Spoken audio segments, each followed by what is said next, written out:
Hello to my beautiful and lovely gamers, my name is Jonal. It's time to address the Ashe in the room and talk a little bit about this hero. A hero that is used a lot on the ladder and is really strong to climb with if you know how to use her full kit and you can utilize it properly. She's really good for carrying, especially against certain team compositions such as Bunker. She works really well in this meta. She also worked actually pretty decent against Ghosts if you knew how to use her, but she's never seen it properly.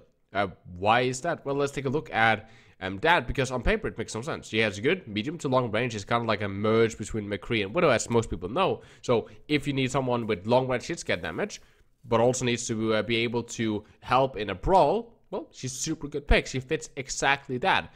Her dynamite deals insane amounts of damage. Bob is really strong ultimate. It's such an anchor ultimate that in nice space it can be used to siege a part of the map, can be used to engage, re-engage, just in general give you a huge advantage and mess up the enemy's positioning really hard. Her coach gun gives her pretty good mobility, and due that she can take these angles which she can use her guns, which she can use her dynamite, but she's never seen on the competitive pro play, only on ladder. Why is that? Now, of course, before we start, a like on the video really helps against the abusive use of algorithms. A comment down below if you agree with me or if you disagree with me. Some people will argue for that she doesn't really need a buff. She's strong enough as she is, and they just need to wait for a very specific meta, because you don't want to make her so good that she becomes, you know, the next must-pick hero in rank, because that can be very infuriating, because Ashe can be very infuriating to play against. Now, the reason she's not really picked in pro play, there's a lot of them. The first one is, compare that to picking a Widow or a Hanzo. They can one-shot her. She can only watch them if she get a Mercy pocket, and that's not really going to happen. And they can just avoid her until the Mercy has to swap a target. Doing that, if you play with a Ashe and they play with a Hanzo or a Widowmaker, you're putting yourself at a huge disadvantage. Just every time that Ashe is in a fight, she will have to land 2 shots. They will not have to land 1, and that's really bad on the level where headshots are very common. Another one, and this is like a big one that you probably felt if you played on, even on, you know, just a general rank server. She can have a lot of downtime. Everything from her reload time to the long cooldowns. Both Dynamite and her coach gun has a 10-second cooldown, which is pretty long. Doing that, it's super easy to punish her. If an Ashe makes one mistake, especially with just how she puts in her reload time, you can get punished way faster than you can do with other heroes such as Hanzo or Widowmaker, and that's a big problem.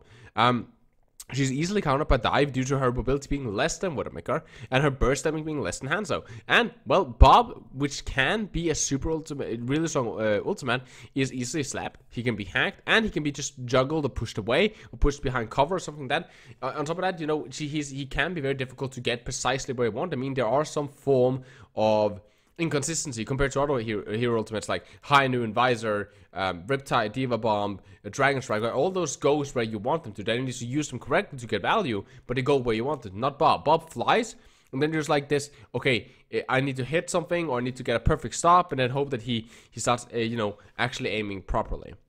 And that's like really kind of like the big things with that.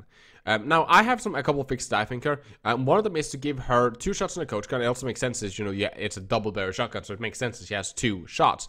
And maybe that if you like hold it or if you double tap it fast, something like that, then you can fire just one big one that just allows you more mobility. That would be a really cool mechanic, that you can have 2 shots, but you can also burn both at the same time to give her even more mobility. But at least give her 2 shots. That way her mobility is at least better, and you at least have something that you can play more offensively, defensively. You can take high grounds and angles, and if you lose them, you can get back up without that costing you too much. The other one, and I think this is really good for her reload time, let her reload 2 bullets when she runs out, or even when there's only 1 bullet left. Something similar to that, either when she runs completely out of ammo or when there's 1 bullet left. I'm not sure which one. That would need testing to know which one's good. Or something similar, just to make sure that you don't easily get stuck in that shoot, reload, shoot, reload, shoot, reload, like loop or cycle that you normally get caught in with Ashe. Doing that, as you would run out, 2 bullets in. You shoot, you have 1 bullet left, 2 bullets in. Now you have 3 bullets, shoot 2 times, 2 bullets in. Shoot 2 times. That way you would at least be very difficult to catch you at a downtime where you're caught, where you have to like reload, shoot, and you don't get caught in that cycle, which also really feel a little bit sluggish for the hero itself. I think like those could probably help Ashe a little bit. But again, I would like to hear your opinions down below. A like on the video, subscribe, and bell notification. I will also be posting Titanfall and Modern Warfare gameplay and reviews and general guides for that games. But those are most likely going to be suppressed by YouTube, like they normally are. So keep an eye out for those. And as always, guys, I know it's Halloween and people want to go out, you know, party, have a good time, and definitely do that. But please stay safe. You know, keep an eye on your drink. General, just, you know, don't drink and drive. General, just take care of yourself and take care of if there's other people at the party that, you know, is a little bit out. Take care of them, and let's try to make sure that, you know, Halloween for these people that you are around and so on is a great Halloween also for yourself. So please take care of yourself. Watch how much you drink some water and so on, because I really do care about you guys, and please take care of yourselves. Stay positive. I love you guys very much. My name has been Jordan, and you guys keep getting me. Process.